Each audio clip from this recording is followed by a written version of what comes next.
పరమేశ్వర స్వరూపులైన మీ అందరికీ నా యొక్క నమస్కారాలు. ఈరోజు మనం పూజా సమయంలో పాటించాల్సిన నియమాల గురించి తెలుసుకుందాం. పూజ చేయువారు ముందుగా శుచిగా స్నానం చేసి ఉతికిన వస్త్రములు ధరించాలి.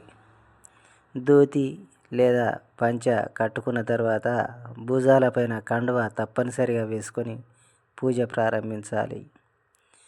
ఇక బొట్టు విషయానికి వస్తే భస్మధారణ చేయాలి ఖచ్చితంగా.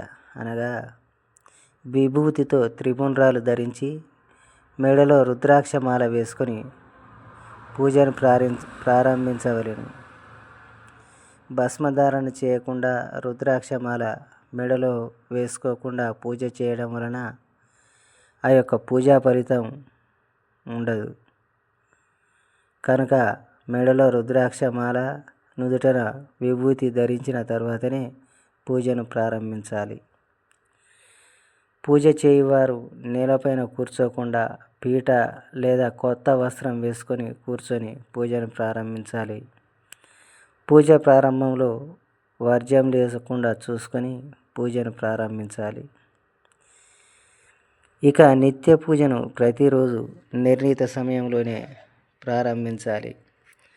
పూజా స్థలంలో పెంపుడు జంతువులు లాంటివి లేకుండా చూసుకొని పూజను ప్రారంభించాలి. ఇక పూజా విధానంలో పూజ, స్తోత్రం, జపం ఈ 3 ఉన్నప్పుడే పూజ సమగ్రంగా పూర్తి అవుతుంది. ఇక అన్ని పూజలకు ముందుగా విఘ్నేశ్వరుని పూజించాలి. దైవం వద్ద నెయ్యి, నూనె దీపములను రెండింటిని ప్రక్కన ఉంచవలెను. ఆ యొక్క దీపాలు పూజ పూర్తయ్యే వరకు ఉండేలా చూసుకోవాలి. ఇక పూజ చేసే సమయంలో భగవంతునికి కుంకుమ లేదా గంధం సమర్పించే సమయంలో చిటికెన వేలు, చూపుడు వేలు లాంటివి వాడరాదు.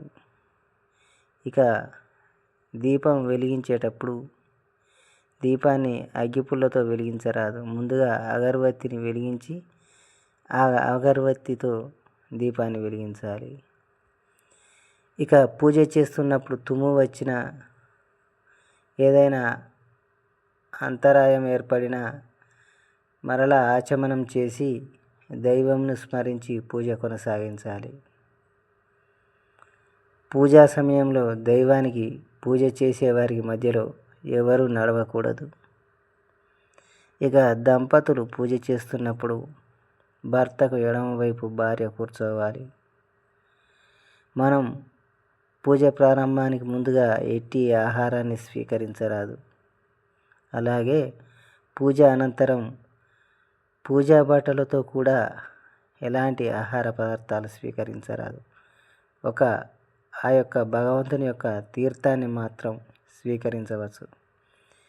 ఈ విధంగా పూజా సమయంలో ఈ యొక్క నియమాలను పాటించి ఆ పరమాత్మ యొక్క అనుగ్రహాన్ని పొందుదాం. ఓం నమః శివాయ.